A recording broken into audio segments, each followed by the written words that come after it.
Jadi saudara, singkat saja tentang hari ini kita akan ada 3 acara khusus. Yang pertama adalah baptisan anak, baru kemudian peneguhan CD.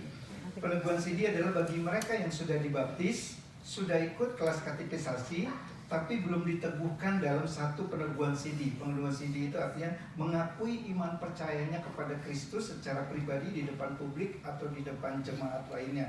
Lalu ketiga, peneguhan sebagai anggota jemaat dari gereja Jakarta Reformed Church. Ini untuk mereka yang sudah dibaptis, sudah di-CD, sudah ikut kelas katekisasi dan telah memutuskan untuk menjadi anggota dari gereja JRC ini. Dan izinkan saya singkat saudara menjelaskan tentang 3 acara ini. Pertama, baptisan anak. Jadi seperti kita sudah ketahui ada 2 sakramen yang secara khusus Tuhan perintahkan untuk kita lakukan orang-orang percaya, yaitu sakramen baptisan dan sakramen perjamuan kudus. Dan terkait sakramen baptisan, kami di gereja Jakarta Reformed Church ini meyakini dan memegang bahwa baptisan yang Tuhan kehendaki dalam Alkitab adalah baptisan anak. Alasannya adalah karena baptisan di Perjanjian Baru adalah kelanjutan dari sunat di Perjanjian Lama.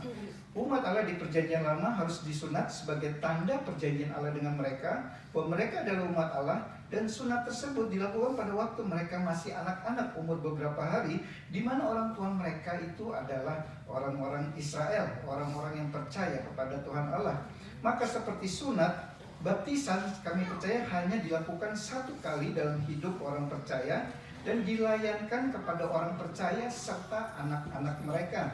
Ini untuk menggambarkan kesatuan dengan Allah dalam perjanjiannya. Dan kami juga percaya bahwa baptisan itu hanyalah meterai dan tanda yang kelihatan dari anugerah Allah yang tidak kelihatan. Kesatuan dengan Allah adalah hal utama yang dinyatakan dalam sebuah baptisan. Jadi baptisan sama sekali tidak menyelamatkan, tapi sebuah tanda dan meterai bagi orang percaya. Nah, itu tentang baptisan. Peneguhan CD. Peneguhan ini dilakukan bagi orang percaya yang telah cukup dewasa untuk menyatakan secara pribadi dan di depan publik iman percayanya kepada Yesus Kristus.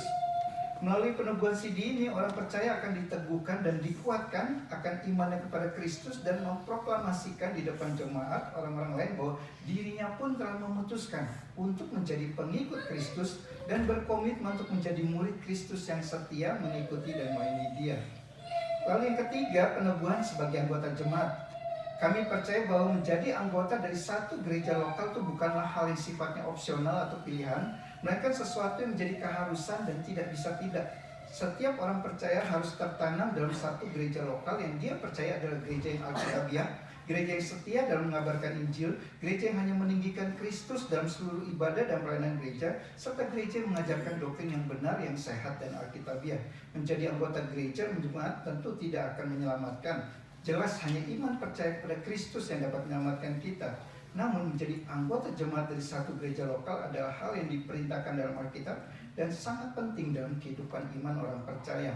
Dan hari ini saudara bertepatan dengan hari Paskah kebangkitan Yesus Kristus Tuhan kita, makanya adalah momen yang tepat di mana semua acara ini melambangkan perjanjian dengan Allah dan momen untuk setiap orang yang akan diteguhkan CD dan diteguhkan sebagai anggota jemaat untuk memiliki sukacita kemenangan sebagai seorang murid Kristus.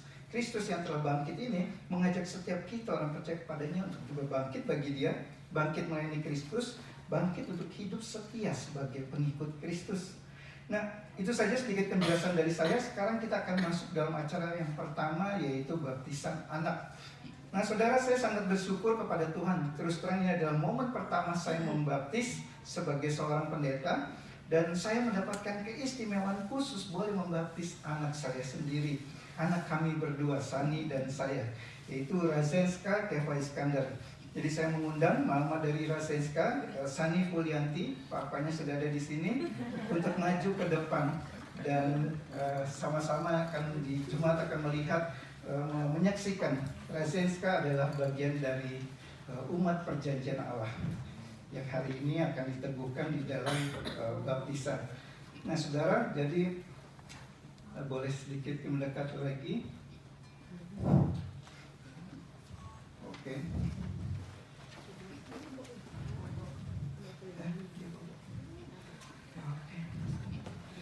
Oke, apa-apa. Razenska Keva Iskandar. Berdasarkan kebenaran firman Tuhan dan dengan otoritas yang Tuhan berikan kepada saya sebagai seorang hamba Tuhan, maka dengan ini saya membaptis kamu sebagai tanda bahwa kamu adalah bagian dari umat perjanjian Allah. Saya membaptis engkau di dalam nama Bapa, Putra, dan Roh Kudus.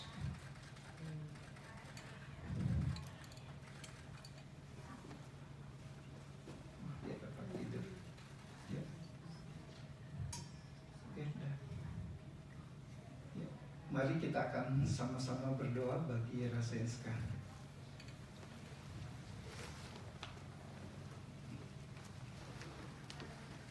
Kami bersyukur ya Tuhan kalau hari ini kami boleh menyaksikan acara baptisan, sakramen yang Tuhan perintahkan kepada umat Tuhan untuk orang percaya maupun anak-anak dari orang percaya. Dan Rasenska Keva Iskandar adalah anak dari hamba-Mu dengan Sani Furianti, di mana kami berdua adalah orang-orang yang Tuhan telah anugerah keselamatan menjadi orang yang percaya kepada Yesus Kristus. Karena itu pada hari ini kami boleh menyaksikan bagaimana Rasenska menjadi bagian dari umat perjanjian Allah. Biarlah Tuhan sendiri yang akan boleh terus meneguhkan, menguatkan, memelihara, menjaga anak ini menjadi tumbuh, menjadi anak yang sehat, yang takut akan Tuhan, yang cinta Tuhan, yang akan menjadi berkat bagi pekerjaan Tuhan dan bagi sesama, dan hidupnya memuliakan Tuhan. Dalam nama Tuhan Yesus kami berdoa dan kami bersyukur. Amin. Oke. Oh iya. Oke. Boleh kita tepuk tangan untuk Rasenska yang hari ini baru menjadi dibaptiskan. Baru bangun ya. Oke, ya. Oke. Ya. Oh iya, penyerahan sertifikat baptisan juga. Saya belum lupa, boleh sambil diota ya. Ya, ini Rasenska Keva Iskandar. Aduh, baru bangun kamu. Ya.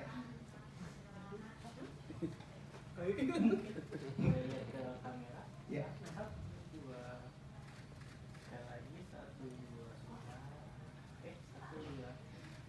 Oke, cukup. Terima kasih.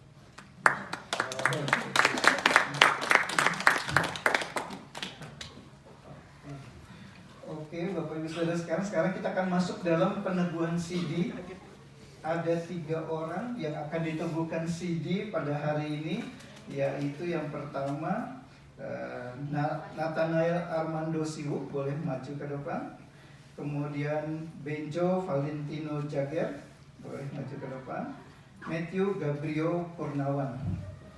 Nah, Bapak Ibu Saudara sekalian, dengan peneguhan CD ini maka ketiga saudara mengakui iman percayanya, baik Nathanael Aldo, Ben maupun ini dengan Matthew.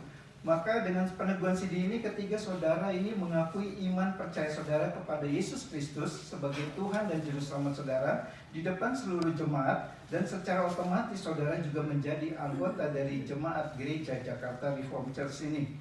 Saya akan membacakan pernyataan iman Kristen yang akan saudara responi dengan menjawab ya saya percaya, ya saya mengakui, dan ya saya berjanji, sebagai proklamasi bahwa Anda, saudara bertiga, adalah betul-betul seorang pengikut Kristus.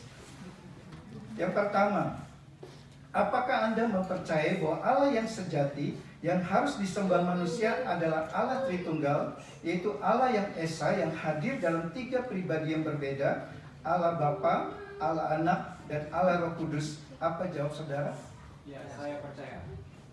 Kedua, apakah Anda mempercayai bahwa Alkitab yang terdiri dari perjanjian lama dan baru adalah firman Tuhan dan doktrin keselamatan yang diajarkan Alkitab sebagai doktrin yang sejati dan satu-satunya doktrin keselamatan yang benar? Apa jawab saudara?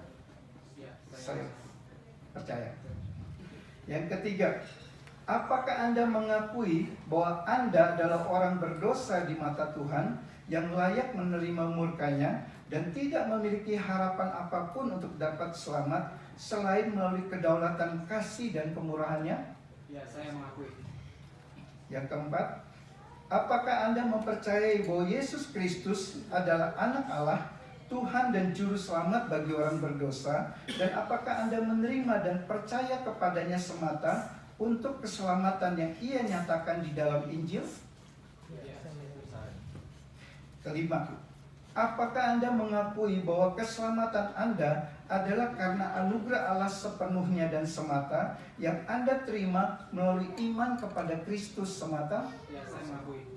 Yang keenam, yang terakhir, apakah Anda menyadari bahwa regenerasi atau kelahiran baru Anda adalah karya anugerah Allah melalui Roh Kudus semata yang memanggil Anda untuk beriman kepada Kristus, dan Roh Kuduslah yang memelihara Anda dan semua orang yang telah dipilih untuk diselamatkan Allah Bapa melalui karya penebusan Kristus Anaknya, melalui kekuasaan dan anugerahnya yang tidak dapat ditolak? Apa jawab saudara? Ya, saya menyadari. Boleh berlutut ketiga saudara berlutut di depan. Saya akan berdoa bagi ketiga saudara kita ini untuk keputusan yang saudara buat hari ini sebagai para pengikut Kristus. Untuk Aldo, untuk Ben, dan untuk Matthew, hari ini kita akan sama-sama berdoa supaya komitmen keputusan yang saudara telah ambil ini itu boleh diberkati Tuhan, disertai Tuhan, dan saudara boleh menjadi pengikut Kristus yang setia sampai akhir hidup saudara. Amin. Mari kita akan sama-sama mendoakan ketiga saudara kita ini. Bapa di dalam surga, kami bersyukur kalau pada hari ini kami boleh sama-sama menyaksikan ketiga saudara kami, Aldo, Ben, dan Matthew, yang sudah menyaksikan, memproklamasikan iman percayanya kepada Kristus di depan kami semua, bahwa mereka mengakui bahwa mereka adalah para pengikut Kristus, orang yang beriman kepada Kristus saja. Kami berdoa ya Tuhan, kiranya Engkau sendiri yang akan meneguhkan keputusan dan komitmen yang sudah mereka buat ini, supaya mereka boleh sungguh-sungguh menjaga oleh pertolongan Roh Kudus-Mu itu untuk menjaga anugerah keselamatan dan mengerjakannya, anugerah keselamatan yang Tuhan telah berikan kepada ketiga saudara kami ini. Dan biar Tuhan sendiri akan memimpin hidup mereka, mereka boleh menjadi berkat-berkat bagi pekerjaan Tuhan, berkat bagi sesama mereka, melalui kehidupan mereka dimanapun saja mereka berada. Biarlah Tuhan yang akan pimpin, menyertai dan menguatkan iman percaya mereka, sehingga mereka akan terus bertumbuh, berakar, bertumbuh dan berbuah menjadi seorang pengikut Kristus yang sejati. Biarlah Tuhan sendiri akan pimpin dan menyertai ketiga anak-Mu ini. Dalam nama Tuhan Yesus kami berdoa. Amin. Saya akan menyerahkan sertifikatnya sekarang. Silakan boleh berdiri. Yang pertama kepada Nathanael Armando Siwo. Ya. Oh boleh ya.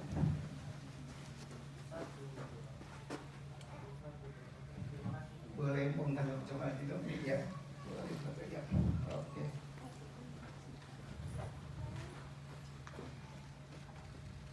Oke. Selamat Aldo.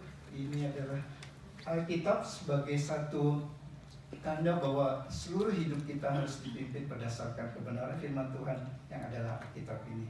Biar ini akan menuntun dalam kehidupan Aldo. Ya.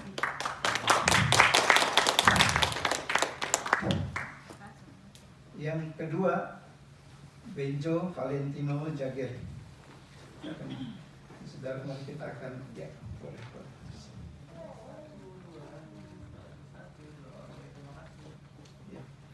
Oke, Benjo, selamat mengikut Tuhan.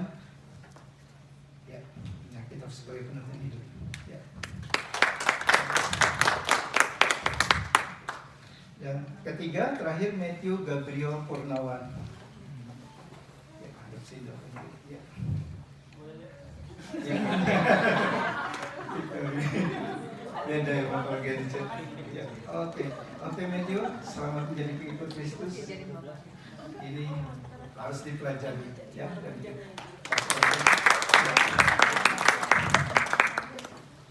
Oke, Bapak Ibu Saudara sekalian, bersyukur untuk ketiga saudara kita yang sudah secara pribadi mereka menyatakan bahwa mereka mau menjadi pengikut Kristus, dan biarlah Tuhan yang akan memberkati keputusan yang mereka telah ambil di depan, disaksikan di depan setiap kita ini. Nah saudara, sekarang kita akan masuk dalam peneguhan sebagai anggota gereja Jakarta Reformed Church. Seperti tadi saya bilang, bahwa itu orang yang sudah disidi, sudah dibaptis, sudah di kelas katekisasi, maka memutuskan menjadi anggota. Dan itu adalah satu bagian dari komitmen menjadi pengikut Kristus tertanam dalam satu gereja lokal. Saya akan menyebutkan satu-satu namanya, dan nanti yang setelah disebutkan boleh maju ke depan menghadap kepada saya. Yang pertama, Sani Folianti. Kemudian Pak Alwin Felix Kurniawan. Boleh menghadap ke saya. Menghadap ke jemaat dulu boleh ya. Alwin Felix Kurniawan. Ibu Ripka Arumlangi dengan Rebecca Alessandra Kurniawan, Mark Alvin Kurniawan, satu keluarga. Florence Christine Kurniawan. Lalu Pak Pantar Kurnawan dengan Matthew Gabriel Kurnawan. Lalu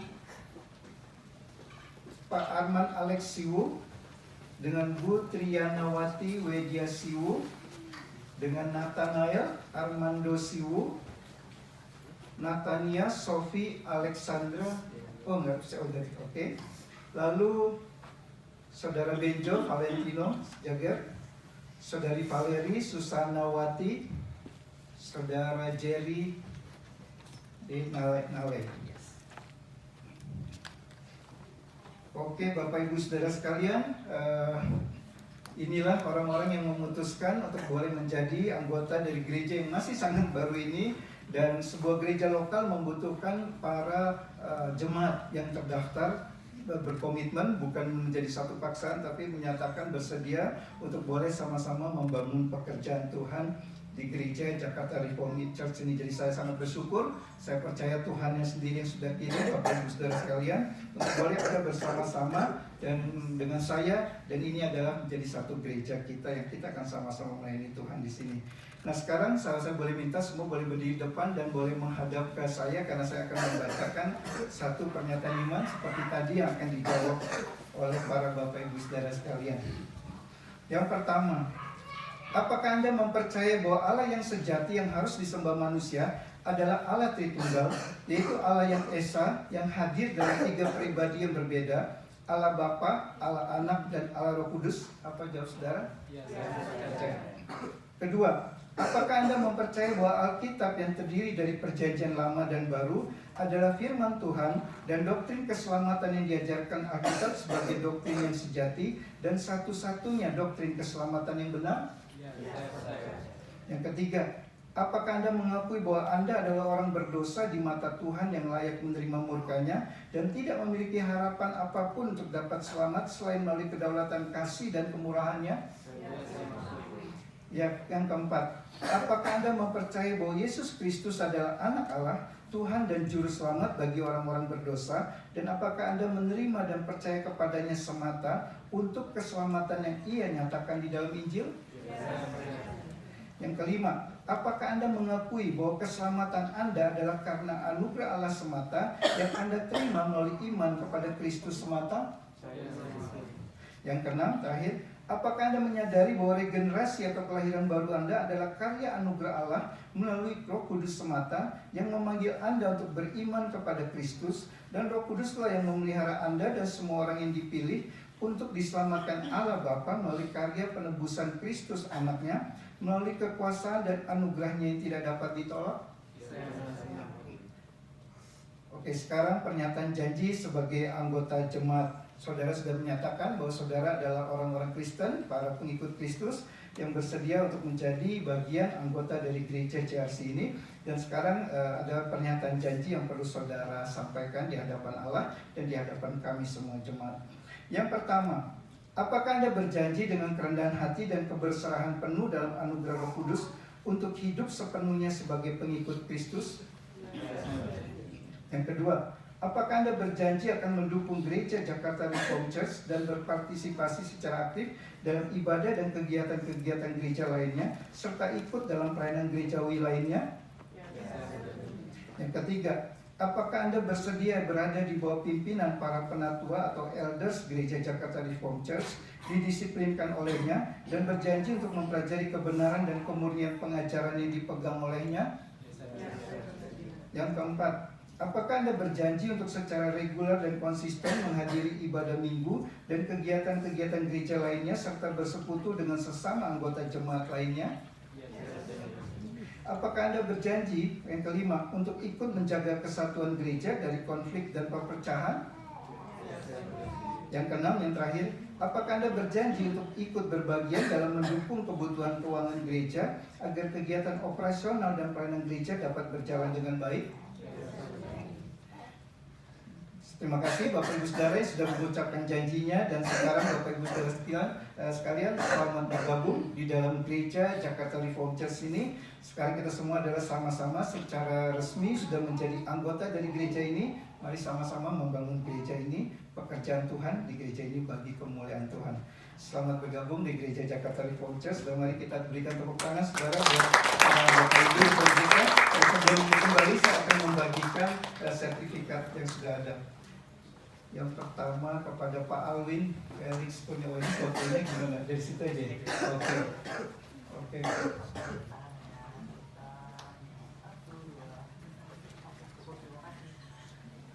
Ini buku dari Pak Alwin, secara simbol diberikan kepada semua. Oke, thank you Pak. Pak, selamat Pak. Lalu yang kedua Pak Pantar Purnawan. Iya Pak.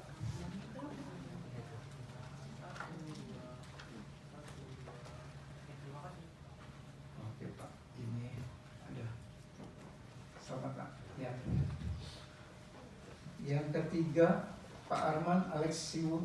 Ya.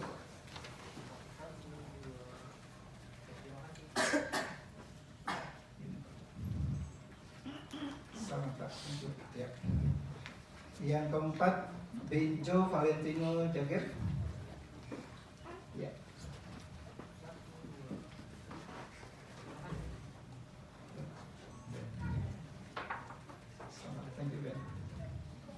Lalu Valerie Susana Wati.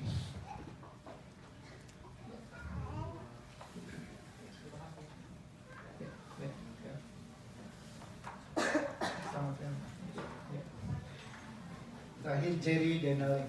Ya.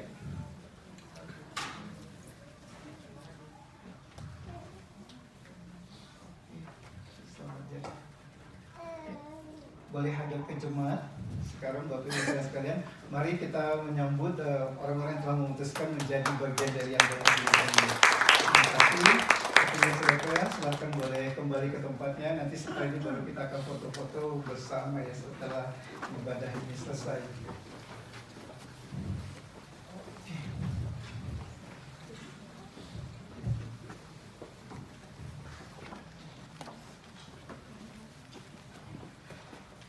Oke. Tiga acara itu sudah selesai Bapak Ibu Saudara sekalian. Biarlah saya lupa, saya belum berdoa. Mari kita sekali lagi berdoa untuk setiap tadi Bapak Ibu yang sudah ditentukan. Bapa di dalam surga, kami saat ini datang kembali kepadamu. Secara khusus hamba-Mu bersyukur untuk setiap Bapak Ibu Saudara yang sudah meneguhkan mengikuti pimpinan Tuhan yang mereka percayai. Mereka boleh bersama-sama menjadi bagian dari jemaat Gereja Jakarta Reformed Church yang masih baru ini.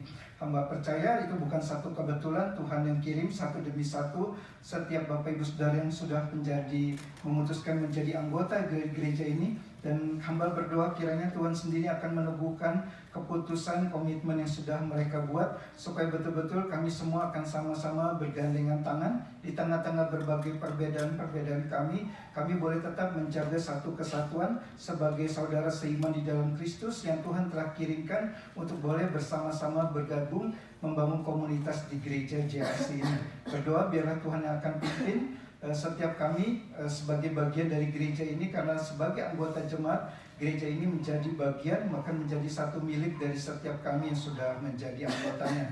Tuhan pimpin dan sertai, dan biarlah setiap kami boleh bersama-sama bergandengan tangan dan memikirkan apa yang kami bisa lakukan bagi pekerjaan Tuhan, bagi pemberitaan Injil-Mu melalui gereja Jakarta Reformed Church ini. Tuhan berkati seluruh acara yang sudah kami lakukan ini, baik untuk baptisan anak, peneguhan CD maupun peneguhan sebagai anggota jemaat gereja. Biarlah semuanya hanya untuk kemuliaan nama Tuhan saja. Dalam nama Tuhan Yesus kami berdoa. Amin. Oke saudara, sekarang waktu kita mendengarkan kebenaran firman Tuhan. Berapa hari lalu saudara, secara tidak sengaja waktu saya sedang buka Instagram, baru mau scrolling, muncul satu video publikasi ibadah Paskah dari sebuah gereja yang cukup terkenal, lumayan besar. Pasti saudara tahu kalau saya sebutkan gereja itu. Nah, si pendeta dalam video tersebut mempublikasikan ibadah Paskah di gerejanya. Tentu tidak ada yang salah saudara dengan publikasi itu. Gereja kita pun mempublikasikan ibadah Jumat Agung dan Paskah di media sosial supaya lebih banyak orang tahu dan mengharapkan boleh datang beribadah di gereja ini. Tapi ada satu hal yang sangat mengganggu saya waktu saya menonton video itu. Pendetanya mengajak orang untuk datang ke ibadah Paskah gerejanya itu dengan iming-iming. Bagi saudara-saudara yang ingin mendapatkan mujizat kesembuhan dan kuasa ajaib dari Tuhan Yesus, mari datang dan alami kuasa Allah.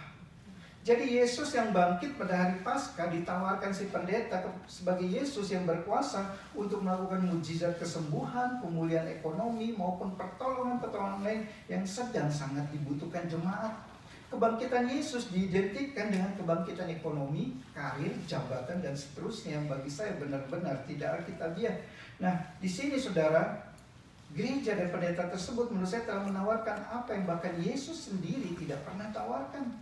Dan bukan hanya itu, promosi seperti itu sangat berpotensi membuat jemaat bergeser pemahamannya tentang pasca kebangkitan Kristus dari hal yang sifatnya substansial dan spiritual menjadi kepada hal yang sifatnya fenomenal dan material belaka. Karena itu saudara, hari ini kita kembali sama-sama mau mengingat akan esensi dari kebangkitan Kristus seperti yang diajarkan dalam Alkitab. Apa makna dari kebangkitan Kristus di hari Paskah? Mari kita buka Alkitab kita dari surat 1 Korintus pasal 15. 1 Korintus 15 ayat ke 1 sampai 19. 1 Korintus 15 ayat 1 sampai 19 saya akan membacakan bagi Bapak Ibu Saudara sekalian. Demikianlah firman Tuhan. Dan sekarang saudara-saudara, aku mau mengingatkan kamu kepada Injil yang aku beritakan kepadamu dan yang kamu terima dan yang di dalamnya kamu teguh berdiri. Oleh Injil itu kamu diselamatkan, asal kamu teguh berpegang padanya seperti yang telah kuberitakan kepadamu. Kecuali kalau kamu telah sia-sia saja menjadi percaya. Sebab yang sangat penting telah kusampaikan kepadamu, yaitu apa yang telah kuterima sendiri, ialah bahwa Kristus telah mati karena dosa-dosa kita sesuai dengan kitab suci, bahwa ia telah dikuburkan dan bahwa ia telah dibangkitkan pada hari yang ketiga sesuai dengan kitab suci, bahwa ia telah menampakkan diri kepada Kefas dan kemudian kepada ke-12 muridnya. Sesudah itu ia menampakkan diri kepada lebih dari 500 saudara sekaligus. Kebanyakan dari mereka masih hidup sampai sekarang, tetapi beberapa di antaranya telah meninggal. Selanjutnya ia menampakkan diri kepada Yakobus, kemudian kepada semua rasul. Dan yang paling akhir dari semuanya, ia menampakkan diri juga kepadaku, sama seperti kepada anak yang lahir sebelum waktunya. Karena aku adalah yang paling hina dari semua rasul, bahkan tidak layak disebut rasul, sebab aku telah menganiaya jemaat Allah.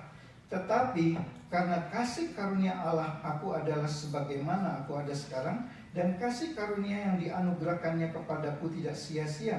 Sebaliknya, aku telah bekerja lebih keras daripada mereka semua, tetapi bukannya aku, melainkan kasih karunia Allah yang menyertai aku. Sebab itu, baik aku maupun mereka, demikianlah kami mengajar, dan demikianlah kamu menjadi percaya. Jadi, bila mana kami beritakan bahwa Kristus dibangkitkan dari antara orang mati, bagaimana mungkin ada di antara kamu yang mengatakan bahwa tidak ada kebangkitan orang mati? Kalau tidak ada kebangkitan orang mati, maka Kristus juga tidak dibangkitkan. Tetapi andai kata Kristus tidak dibangkitkan, maka sia-sialah pemberitaan kami dan sia-sialah juga kepercayaan kamu. Lebih daripada itu, kami ternyata berdusta terhadap Allah, karena tentang Dia kami katakan bahwa Ia telah membangkitkan Kristus, padahal Ia tidak membangkitkannya. Kalau andai kata benar bahwa orang mati tidak dibangkitkan, Sebab jika benar orang mati tidak dibangkitkan, maka Kristus juga tidak dibangkitkan. Dan jika Kristus tidak dibangkitkan, maka sia-sialah kepercayaan kamu dan kamu masih hidup dalam dosamu. Demikianlah binasa juga orang-orang yang mati dalam Kristus. Jikalau kita hanya dalam hidup ini saja menaruh pengharapan pada Kristus, maka kita adalah orang-orang yang paling malang dari segala manusia. Mari kita sekali lagi tundukkan kepala, mohon pimpinan Roh Kudus. Kami sekali lagi datang kepadamu ya Tuhan. Kami tahu kami adalah orang-orang berdosa yang terus melupakan akan kebenaran firman-Mu. Karena itu setiap kali kami mendengar kebenaran firman, biarlah Roh Kudus yang akan melembutkan hati kami, menyuburkan hati kami seperti tanah yang subur siap ditaburi kebenaran firman-Mu, dan memberikan kami telinga rohani yang mau mendengarkan kebenaran firman Tuhan. Bersabdalah ya Tuhan, kami semua siap mendengarnya. Dalam nama Tuhan Yesus kami berdoa. Amin. Nah saudara, singkat saja tentang ayat yang tadi kita baca. Jadi kalau saudara perhatikan, LAI membagi pasal 15 ini menjadi 3 bagian perikop. Tentang kebangkitan Kristus, kebangkitan kita, dan kebangkitan tubuh. Sepertinya ada beberapa jemaat di Korintus yang mungkin tidak percaya atau menolak pengajaran tentang kebangkitan orang mati atau kebangkitan tubuh ini, sehingga tema ini dibahas Paulus dalam satu pasalnya di surat ini. Nah, dari apa yang dijelaskan Paulus tentang hal ini, saya mencoba menariknya menjadi 3 poin khotbah seperti biasa. Kebangkitan Kristus yang pertama sama pentingnya dengan kematiannya. Yang kedua adalah dasar dari kepastian akan kebangkitan kita. Dan yang ketiga, sebuah keniscayaan yang mutlak. Mari kita masuk ke poin yang pertama. Kebangkitan Kristus sama pentingnya dengan kematiannya. Saudara, banyak orang Kristen kalau bicara tentang berita Injil dan pribadi Kristus, terkadang tanpa sadar lebih banyak menekankan pada kasih Kristus yang rela mati di atas kayu salib bagi kita. Jelas ini bukanlah sesuatu yang salah, itu adalah hal yang benar. Namun menjadi kurang seimbang jika hanya satu sisi ini saja yang terus kita pertahankan. Azas-azas dalam iman Kristen berisi beberapa pokok penting terkait hidup Yesus, di mana hal kebangkitannya juga sama pentingnya dengan kematiannya. Dan itulah yang ditekankan Paulus di ayat 1-5. Mari kita lihat lagi ayat 1-5. Di ayat 1 dan 2, Paulus mengingatkan jemaat akan berita Injil yang telah ia sampaikan dan yang telah jemaat terima, yang di dalamnya jemaat teguh berdiri. Dikatakan itulah Injil yang menyelamatkan. Dan ada 4 pokok dari isi Injil yang murni yang sejati itu, yang semuanya dikatakan Paulus dimulai dengan kata bahwa. Paulus katakan ada 4 kata bahwa di situ dari ayat 3-5. Pokok yang pertama, Kristus telah mati karena dosa-dosa kita sesuai dengan kitab suci di ayat 3b. Nah, ada 3 kebenaran dari pokok yang pertama ini, saudara. Kebenaran pertama, Kristus sungguh-sungguh adalah manusia sejati.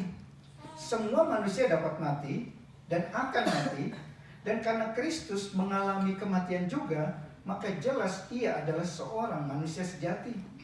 Kebenaran kedua dari ayat 3b ini, Kristus mati bukan karena kesalahan dan dosanya, tetapi karena kesalahan dan dosa saudara dan saya.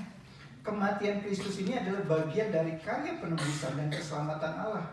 Artinya, kematian Kristus adalah kematian yang sifatnya substisioner atau kematian pengganti kita. Dan kebenaran ketiga dari ayat 3b, kaitan antara kematian Kristus dengan kitab suci. Kristus dikatakan mati sesuai dengan apa yang telah dicatat dan dinubuatkan oleh para nabi dalam kitab suci. Artinya, peristiwa kematian Kristus bukanlah sesuatu yang terjadi secara mendadak, kebetulan, atau secara random, tapi sudah dinubuatkan pasti terjadi. Ini pokok dari Injil yang pertama, saudara. Pokok Injil yang kedua adalah Kristus telah dikuburkan di ayat 4a. Ini secara logis mengikuti pokok yang pertama tadi. Tubuh Kristus yang telah mati itu telah dikubur. Artinya yang bangkit itu bukan hanya jiwa atau roh dari Yesus saja, tapi juga tubuhnya. Dan pokok ini sangat penting untuk menunjukkan Kristus benar-benar telah mati, karena itu ia dikuburkan. Pokok yang ketiga, Kristus bangkit pada hari yang ketiga sesuai dengan kitab suci, ayat 4b. Ini merujuk adanya interval waktu antara penguburan Yesus dengan kebangkitan. Yang soal lamanya waktu ini pun sesuai dengan kitab suci, bukan sesuatu yang random atau acak terjadinya. Dan pokok yang keempat yang terakhir dikatakan Paulus, Kristus menampakkan diri kepada Kefas dan kepada ke-12 muridnya. Ini menunjukkan bahwa kebangkitan Kristus bukanlah satu kebangkitan eksistensi spiritual belaka, tapi kebangkitan fisik yang nyata. Seperti Yesus mati dan dikuburkan adalah hal yang nyata, begitu juga kebangkitannya nyata dilihat langsung oleh banyak orang dalam berbagai kesempatan yang berbeda. Paulus di sini bukan sedang mau menceritakan kisah di seputar kebangkitan Kristus seperti yang ada di kitab-kitab Injil, tapi ia sedang menekankan bahwa ada saksi-saksi dari kebangkitan Kristus. Nah, semuanya ini saudara, khususnya pokok pertama dan ketiga, adalah fondasi utama dari iman Kristen kita. Bahwa Kristus telah mati karena dosa kita dan bahwa ia telah dibangkitkan. Jika Kristus mati menanggung hukuman dosa kita, tapi ia tidak dibangkitkan, ia tetap mati, tetap ada di dalam kubur, maka kematiannya itu tidak ada artinya apa-apa. Kematian Kristus itu tidak dapat menyelamatkan kita, tidak dapat memberikan hidup kepada kita, karena ia sendiri dikalahkan oleh kematian. Artinya saudara, kematian Kristus sama pentingnya dengan kebangkitannya. Jadi saudara, dalam menjalani hidup iman Kristen kita, setiap kita perlu merenungkan, apakah saya sebagai orang yang mengaku sebagai pengikut Kristus sudah masuk ikut berbagian dalam penderitaan Kristus, rela memikul salib yang Tuhan kehendaki untuk saya pikul. Dan pada saat yang sama setiap kita harus memikirkan, merenungkan, apakah saya sudah menjalani hidup yang mengalami kuasa kebangkitan Kristus? Jika kita benar-benar telah ikut berbagian dalam penderitaan Kristus, maka kita pasti juga akan ikut mengalami kuasa kebangkitannya. Mengalami kuasa kebangkitan Kristus berarti hidup dengan sukacita dan berpengharapan. Kristus yang bangkit adalah Kristus yang memberikan pengharapan akan kebangkitan hidup yang kekal. Namun saudara, ada orang-orang Kristen hanya mempercayai kebangkitan Kristus, tapi tidak percaya kebangkitan orang mati. Dan inilah yang terjadi pada beberapa orang jemaat di Korintus itu. Dan bagaimana Paulus mengkonfrontir cara pikir mereka yang salah itu? Kita masuk ke poin yang kedua. Kebangkitan Kristus adalah dasar tentang kebangkitan kita. Nah saudara, salah satu hal yang membedakan iman Kristen dengan iman-iman lainnya adalah hanya iman Kristen yang memiliki dasar yang pasti dan kokoh tentang kebangkitan orang mati. Tentu agama-agama atau iman yang lain juga mempercayai adanya kebangkitan. Beberapa dari mereka percaya. Namun saudara, mereka tidak memiliki dasar yang sekuat yang kita miliki tentang kebangkitan ini. Kebangkitan Kristus adalah dasar dari keyakinan kita. Karena Kristus bangkit, maka kita bisa percaya bahwa kita pun kelak pasti akan dibangkitkan. Dan inilah yang dikatakan Paulus selanjutnya. Mari kita lihat lagi ayat 12 sampai 16. Ayat 12 sampai 16. Di bagian ini Paulus mengkonfrontasi sebagian dari orang Kristen di Korintus yang menolak atau tidak percaya adanya kebangkitan tubuh. Mereka percaya akan kebangkitan Kristus, tapi mereka tidak percaya akan kebangkitan mereka. Karena itu di ayat 12 Paulus menanyakan satu pertanyaan retorika kepada mereka. Jadi, bila mana kami beritakan bahwa Kristus dibangkitkan dari antara orang mati, bagaimana mungkin ada di antara kamu yang mengatakan bahwa tidak ada kebangkitan orang mati? Secara tidak langsung Paulus hendak mengatakan melalui pertanyaan retorika itu, pandangan atau pemikiran kamu itu tidak masuk akal, tidak logis. Pandangan kamu itu bertentangan atau kontradiksi dengan iman Kristen. Kita tidak mendapatkan keterangan terkait alasan orang-orang itu menolak kebangkitan tubuh. Paulus tidak menulisnya di sini. Ada sebagian penafsir yang mengatakan beberapa orang Kristen di Korintus itu telah mengikuti pengaruh filsafat Yunani Plato atau Gnostik, yang salah satu pengajarannya mengatakan tubuh itu atau materi itu jahat, karena itu kematian adalah cara untuk melepaskan roh yang baik itu dari yang jahat. Jadi bagi mereka tidak mungkin ada kebangkitan tubuh karena ini adalah materi yang jahat. Atau dikatakan juga mungkin ada beberapa orang yang terpengaruh oleh ajaran-ajaran orang Saduki yang tidak percaya adanya kebangkitan. Paulus tidak menulis apa alasan mereka, tapi yang lebih penting untuk kita ketahui di sini adalah bagaimana Paulus mengkonfrontir ketidaklogisan cara pikir mereka itu dengan argumentasinya yang secara tidak langsung menyatakan kamu itu salah tentang kebangkitan tubuh. Yang pertama saudara, di ayat 13 Paulus katakan di ayat 13 satu argumentasi, kalau tidak ada kebangkitan orang mati, maka Kristus juga tidak dibangkitkan. Di sini Paulus menunjukkan adanya korelasi langsung positif antara kebangkitan Kristus dengan kebangkitan mereka. Jika yang satu terjadi, maka yang satunya juga pasti terjadi. Jika yang satunya tidak terjadi, maka yang satunya juga pasti tidak terjadi. Dan kebangkitan Kristus ini adalah dasar dari kebangkitan orang mati. Orang mati akan bangkit karena bagi Paulus Kristus telah dibangkitkan. Artinya saudara, kalau kamu percaya Kristus itu bangkit dari kematian, seperti pertanyaan retorik Paulus tadi, bagaimana bisa menurut Paulus kamu tidak percaya ada kebangkitan orang mati? Dua-duanya ini saling berkaitan satu dengan yang lain. Karena itu menolak dan menyangkali kebangkitan orang mati berarti menolak dan menyangkali Kristus yang telah membuat semua kebangkitan itu menjadi mungkin. Lalu argumentasi Paulus yang kedua dalam menjawab penyangkalan mereka di ayat 14. Paulus katakan di ayat 14, tetapi andai kata Kristus tidak dibangkitkan, maka sia-sialah pemberitaan kami dan sia-sialah juga kepercayaan kamu. Paulus hendak katakan kepada mereka, jika Kristus itu tidak dibangkitkan, iman kamu itu tidak ada substansinya. Iman kamu itu kosong alias sia-sia. Di sini Paulus sedang menunjukkan betapa sentral dan pentingnya hal kebangkitan Kristus, sehingga tanpa kebangkitan Kristus benar-benar terjadi, maka ada dua hal yang sangat penting menjadi sia-sia. Semua pemberitaan Injil yang Paulus dan para rasul lakukan, semuanya adalah kesia-siaan. Dan iman Kristen yang para jemaat percaya itu pun adalah kesia-siaan kalau Kristus tidak bangkit. Bagi Paulus, seluruh pengajaran iman Kristen menjadi sesuatu yang tidak ada artinya jika tidak berjangkar pada kebenaran kebangkitan Kristus. Bagi Paulus, seluruh khotbahnya menjadi satu sistem yang delusional yang tidak menawarkan apapun selain kebohongan jika Kristus tidak benar-benar bangkit. Dan bagi Paulus, kabar baik Injil menjadi tidak punya kuasa untuk menyelamatkan jika Kristus tidak dibangkitkan. Seluruh fondasi dari iman Kristen itu menjadi runtuh jika Kristus tidak bangkit. Dan karena Kristus bangkit dari kematiannya, maka menurut Paulus kita pun pasti akan dibangkitkan dari kematian kelak.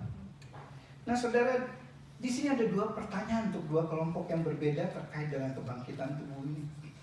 Bagi saudara yang belum memiliki keyakinan akan kebangkitan orang mati, masih ragu-ragu apakah benar nanti akan ada kebangkitan setelah kematian, bagi saudara yang seperti ini, ingatlah pertanyaan retoris dari Paulus tadi. Jika Kristus, karena Kristus sudah bangkit, bagaimana mungkin kamu mengatakan tidak ada kebangkitan orang mati? Dan percayalah dengan apa yang dikatakan Paulus ini. Ketidakpercayaan saudara ada satu masalah serius di dalam iman Kristen. Nah bagi saudara-saudara yang seperti saya yang sudah mempercayai adanya kebangkitan orang mati, kita tidak ada masalah dengan itu semua. Maka pertanyaannya bagi semua kita, apa dampak dari keyakinan kita tersebut dalam hidup iman kita sehari-hari? Seperti kebangkitan Kristus bukan hanya satu konsep, satu ide, satu teologi yang abstrak, tapi sebuah fakta nyata yang benar-benar terjadi dalam sejarah umat manusia. Maka hal yang sama, pertanyaan yang sama. Dampak nyata apa dalam hidup kita sebagai akibat dari keyakinan kita bahwa Kristus itu telah bangkit dan kita pun akan dibangkitkan? Apakah kita menjadi semakin rajin dan giat dalam pekerjaan Tuhan? Apakah kita makin setia dan bertekun dalam menjalani hidup iman Kristen kita? Sejauh mana kebenaran ini berdampak pada cara kita menggunakan semua sumber daya yang kita miliki? Waktu kita, keluarga kita, uang kita, harta benda kita, profesi jabatan kita. Jika tidak ada dampak nyata, saudara, itu artinya keyakinan kita masih terbatas pada tatanan konsep teologi yang bagus belaka, tapi tanpa tindakan nyata yang tentunya bukan seperti itu yang dikehendaki Allah.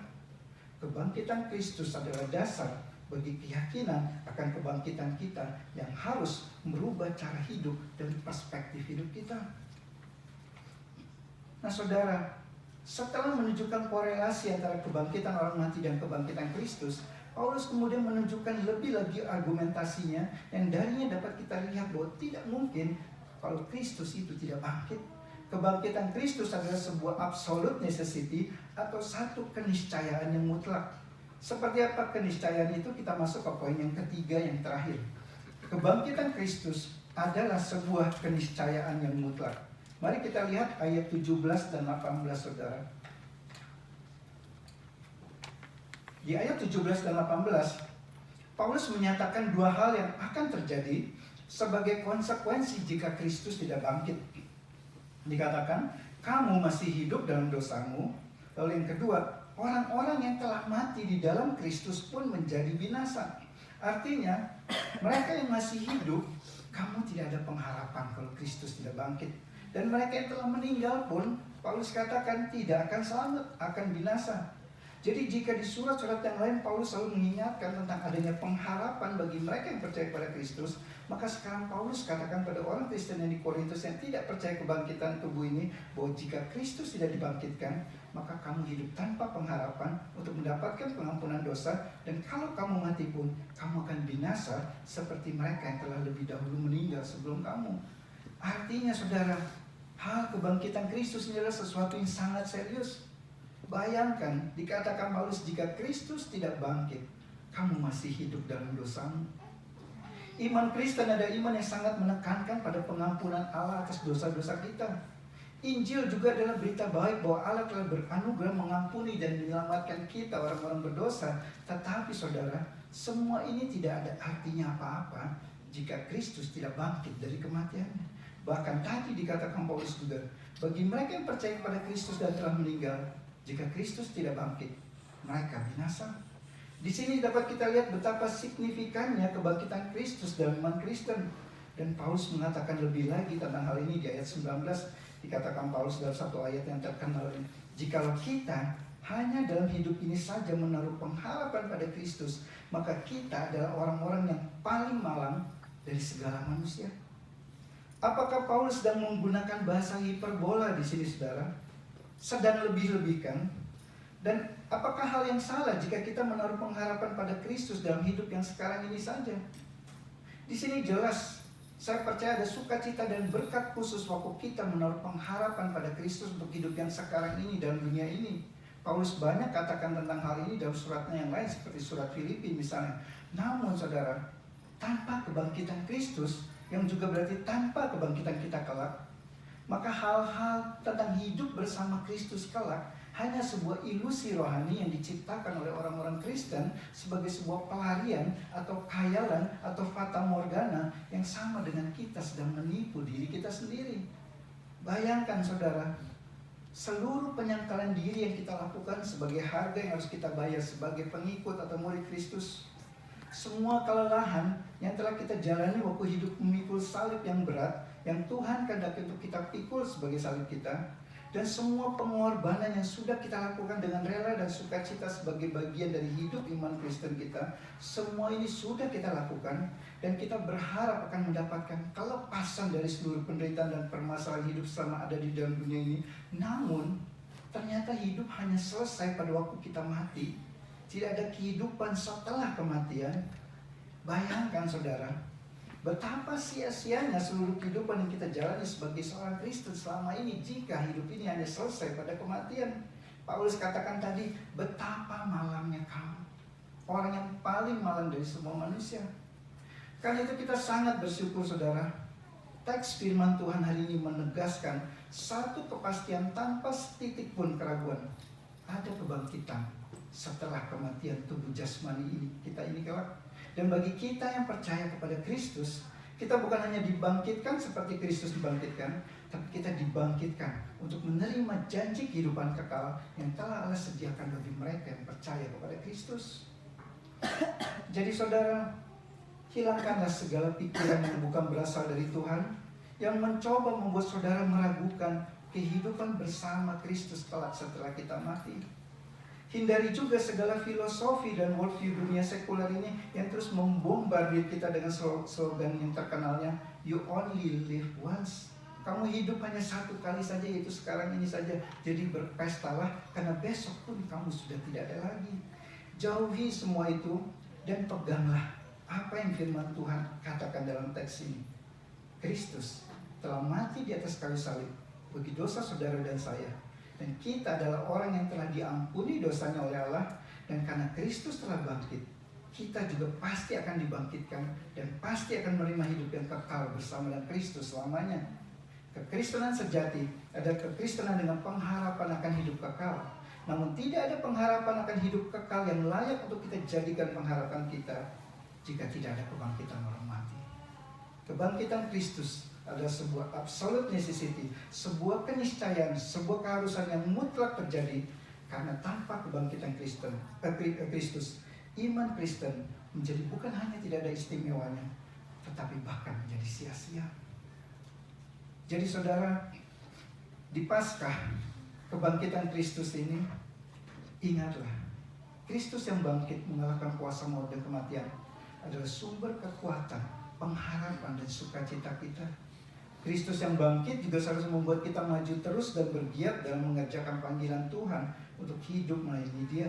Dan inilah yang dikatakan Paulus dalam ayat penutup pasal 15 ini. Saya akan bacakan ayatnya mulai dari ayat 54 sampai 58. Ayat 54 sampai 58 dari pasal 15. Dan sesudah yang dapat binasa ini mengenakan yang tidak dapat binasa, dan yang dapat mati ini mengenakan yang tidak dapat mati, maka akan genaplah firman Tuhan yang tertulis. Maut telah ditelan dalam kemenangan. Hai maut, di manakah kemenanganmu? Hai maut, di manakah sengatmu? Sengat maut ialah dosa, dan kuasa dosa ialah hukum Taurat. Tetapi syukur kepada Allah yang telah memberikan kepada kita kemenangan oleh Yesus Kristus Tuhan kita. Karena itu saudara-saudaraku yang kekasih, berdirilah teguh, jangan goyah, dan giatlah selalu dalam pekerjaan Tuhan. Sebab kamu tahu bahwa dalam persekutuan dengan Tuhan, jerih payahmu tidak sia-sia. Ada pengharapan saudara, ada kebangkitan tubuh, kita akan bersama dengan Kristus kelak. Selamat Paskah dan selamat mengalami kuasa kebangkitan Kristus. Karena Kristus hidup, ada hari esok. Karena Kristus hidup, hidup kita jadi berarti. Amin. Mari kita berdoa. Kami bersyukur, berterima kasih ya Tuhan. Satu perenungan singkat tentang kebangkitan Kristus, Tuhan kami mengingatkan, karena Kristus hidup maka ada hari esok.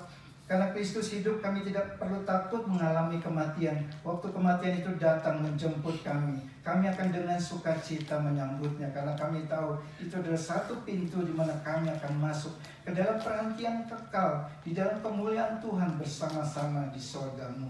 Karena itu Tuhan, biarlah pengharapan akan kebangkitan tubuh, pengharapan akan mewarisi janji kehidupan kekal itu terus Roh Kudus tanamkan, bahkan dikobar-kobarkan, terus dikuatkan dalam hati kami, sehingga dalam menjalani hidup di dalam dunia yang penuh dengan dosa dan masalah ini, kami tidak menaruh pengharapan kami sepenuhnya pada dunia ini, tapi kami menaruh pengharapan kami sepenuhnya hanya pada Kristus yang telah bangkit, yang menjadi jaminan bahwa kami pun pasti akan dibangkitkan dan akan bersama dengan Kristus kelak. Di dalam nama Tuhan Yesus kami berdoa dan kami bersyukur untuk firman-Mu hari ini. Amin.